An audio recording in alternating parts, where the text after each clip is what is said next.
صلیبیوں کی بھی نہایت دلکش تخریب کاریاں شروع ہو چکی تھیں۔ زرپرستی اور طائش کا دور دورہ تھا۔ جس کے پاس ذرا سی بھی طاقت تھی وہ اس کو دولت اور اقتدار کے لیے استعمال کرتا تھا۔ سوڈانی باڈی گارڈز فوج کا کمانڈر ناجی مصر میں حکمرانوں اور دیگر سربراہوں کے لیے دہشت بنا ہوا تھا۔ اللہ نے اس کو سازش ساز دماغ دیا تھا۔ ناجی کو اس دور کا بادشاہ ساز کہا جاتا تھا۔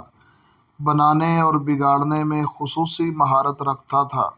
اس نے سلطان صلاح الدین ایوبی کو دیکھا تو اس کے چہرے پر ایسی مسکراہٹ آئی جیسے ایک کمزور اور خفیف بھیڑ کو دیکھ کر ایک بھیڑیے کے دانت نکل آتے ہیں۔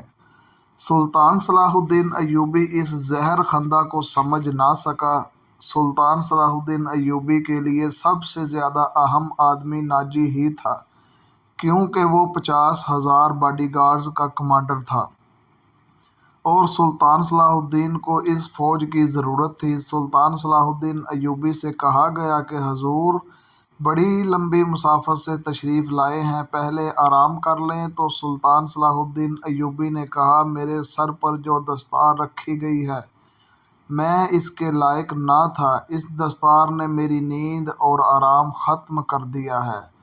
کیا آپ حضرات مجھے اس چھت کے نیچے لے کر نہیں جائیں گے جس کے نیچے میرے فرائض میرا انتظار کر رہے ہیں؟ کیا حضور کام سے پہلے بآم لینا پسند کریں گے؟ اس کے نائب نے کہا۔ سلطان صلاح الدین ایوبی نے کچھ سوچا اور اس کے ساتھ چل پڑا۔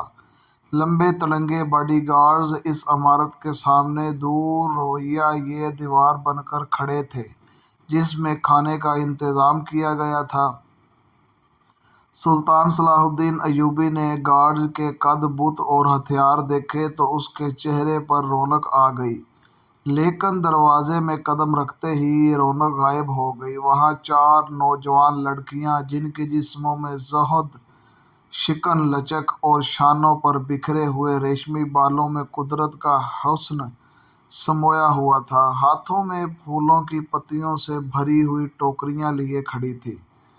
انہوں نے سلطان صلاح الدین ایوبی کے قدموں میں پتیاں پھینکنا شروع کی اور اس کے ساتھ دف کی تال پر طاؤس، درباب اور شہنائیوں کا مسحور کن نغمہ بھرا۔ سلطان صلاح الدین ایوبی نے راستے میں پھولوں کی پتیاں دیکھ کر قدم پیچھے کر لیے۔ ناجی اور اس کا نائب سلطان صلاح الدین ایوبی کے دائیں بائیں تھے۔ وہ دونوں جھک گئے اور سلطان صلاح الدین کو آگے بڑھنے کی دعوت دی۔ یہ وہ انداز تھا جو مغل بادشاہوں نے ہندوستان میں رائج کیا تھا۔ صلاح الدین ایوبی پھولوں کی پتیاں مسلنے نہیں آیا۔ ایوبی نے ایسی مسکراہٹ سے کہا جو ان لوگوں نے پہلے بہت ہی کم کبھی کسی کے ہونٹوں پر دیکھی تھی، ہم حضور کے قدموں میں آسمان سے تارے بھی نوچ کر بچھا سکتے ہیں۔ ناجی نے کہا، اگر میری راہ میں کچھ بچھانا ہی چاہتے ہو تو وہ ایک ہی چیز ہے جو میرے دل کو بھاتی ہے۔ سلطان صلاح الدین ایوبی نے کہا، آپ حکم دیں، وہ کون سی چیز ہے جو سلطان کے دل کو بھاتی ہے؟ ناجی کے نائب نے کہا، صلیبیوں کی لاشیں۔ سلطان صلاح الدین ایوبی نے مسکرا کر کہا، مگر جلد ہی یہ مسکراہٹ غائب ہو گئی۔ اس کے آنکھوں سے شعلے نکلنے لگے۔